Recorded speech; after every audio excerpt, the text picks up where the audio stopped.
What's going on there, everyone? Well, this is a pretty interesting story from Breitbart. Marianne Williamson.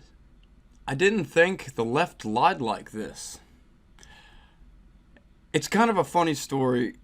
It's more actually funny for us on the right, my fellow conservatives and Republicans. But this should be a kind of a funny little story for those of you on the left or moderate types. It proves something we've been saying here on the right for a long time, which a lot of things that are happening with this new progressive left are proving our points right. And that's been happening for a few years now. But let's get into the story. Presidential candidate Marianne Williamson revealed that she did not think the left was so mean and lied like this until she ran for president as an outsider candidate. I know this sounds naive. I didn't think the left was so mean. I didn't think the left lied like this, Williamson told the New Yorker's David Remnick in an interview. I thought the right did that. I thought we were better. Well, turns out, you're not. You're far from better, that's for sure. I don't even think the left cares about America anymore, because it seems like all they want to do is tear down everything that's either made us great or that secures us. So, yeah, I don't think they give a shit about anything. Excuse my language. Williamson accused the left of lying about her use of crystals and crystal gazing, telling Remnick that there has never been a crystal on stage at any of her events, and there is no crystal in her home. She accused those on the left of also falsely accusing her of having told AIDS patients not to take their medicines, or implying that lovelessness causes disease and love is enough to cure their disease. That's some pretty out there stuff to say to somebody. I hope she didn't say that. I'm pretty sure. She seems like an actually fairly intelligent woman. I'm pretty sure she wouldn't say that. I'm Jewish. I did not know that. I go to the doctor. I didn't need to know that. Sorry. Williamson said, ripping those on the left for labeling her as an anti-science candidate who does not believe in modern medicine. Williamson has, in recent weeks, criticized the political media industrial complex, awesome, and warned Democrats that nominating a conventional or establishment candidate to go up against Trump in 2020 could be disastrous. Yeah, any one of the top four, who are they? The top five, 4 or 5. We got Biden, who doesn't even know where he's at half the time. And I was going to say I'm being facetious, but no, I'm not. He actually has a problem with knowing where he's at. Bernie Sanders, who's embraced the establishment types for the most part since 2016, has gone back on a lot of his initial policies from 2016, especially when it comes to the border, because he used to be very staunchly closed border type situation. But no, not anymore, because the narrative on the left has changed, so he had to change with the narrative, because he's not real. He's a fake candidate just like all the others. Elizabeth Warren, Pocahontas, need I say more? She's a liar. She has came out and just straight lied to advance her own career, so I'm not even going to give her the time of day. Kamala Harris, who got shut completely down by Tulsi Gabbard about her past prosecutorial record, And then, oddly enough, Pete Buttigieg, the constituents in his hometown don't even like him, because he doesn't do anything for them, and the crime is getting out of hand. That's a kind of a typical left-wing problem there.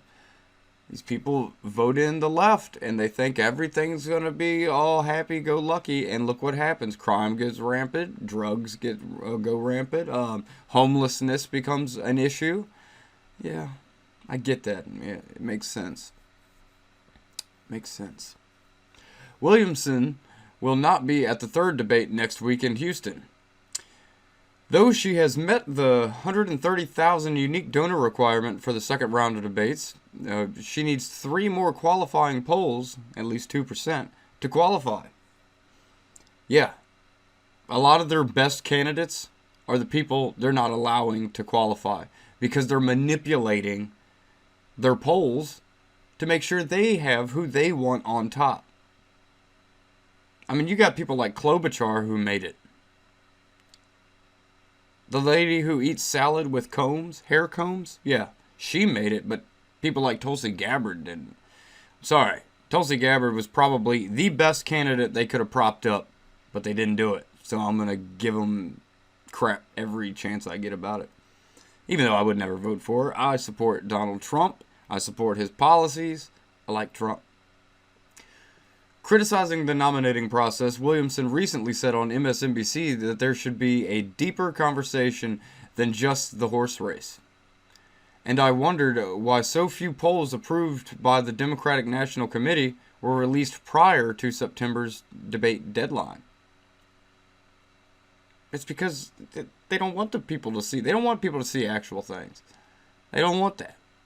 Because it'll also show a drop in support for the left because of the radical left, who the regular left, not all, but mostly politicians, are supporting. Even the far left, the extreme far left Antifa types are supported by the left now. The Squad, AOC, need I remind everybody that AOC just was tweeting out how she supports the Antifa people that were caught assaulting police officers and being arrested for it over this weekend's straight pride parade, which a judge, the prosecutors and defense were trying to get those people pretty much just off, and the judge said, oh no, not this time. People are getting sick of Antifa, and I think it's finally starting to show, and God bless that judge for actually having some common sense and charging these people. And what type of prosecutor whose job it is pretty much to prosecute people to make money for the state wants to drop cases, especially when there's actual violence being done? It doesn't make any sense. Must be a leftist. She added that she is not dropping out of the race, though, because she could qualify, for the October debate, and her campaign is about consciousness and inspiration. Williamson also warned that the process-obsessed Democrats should nominate a presidential candidate who specializes in the insider politics game, such as a candidate, according to Williamson, will not be suited to defeat a phenomenon like Trump, because that type of Democrat will bring a knife to a gunfight. Actually, that was a pretty stupid statement by saying bring a knife to a gunfight. If they knew anything about guns, or knives for that matter, they would know you actually have a very big statistical advantage if you bring a knife to a gunfight. It's true. I can get 18 steps on you before you can draw a holstered weapon. That's saying if you have it holstered. But yeah, what is Marianne Williamson doing? She's pointing out what is obvious to the masses. It's something we've seen starting in 2016. The DNC is a crooked organization who will only prop up the candidates they want to win. If they don't think you have a shot, or they just don't like you personally, you have no chance. You can't say that about the Republican Party, because I do believe at one point Donald Trump was trying to run as a Democrat. They wouldn't let him. Who would? The Republicans. We didn't care, you know. It's every American's right, really, to run for president.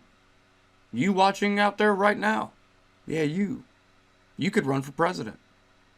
Albeit that you have a clean background and all that stuff, because you're going to have to go through all kinds of security scrutiny. But you could.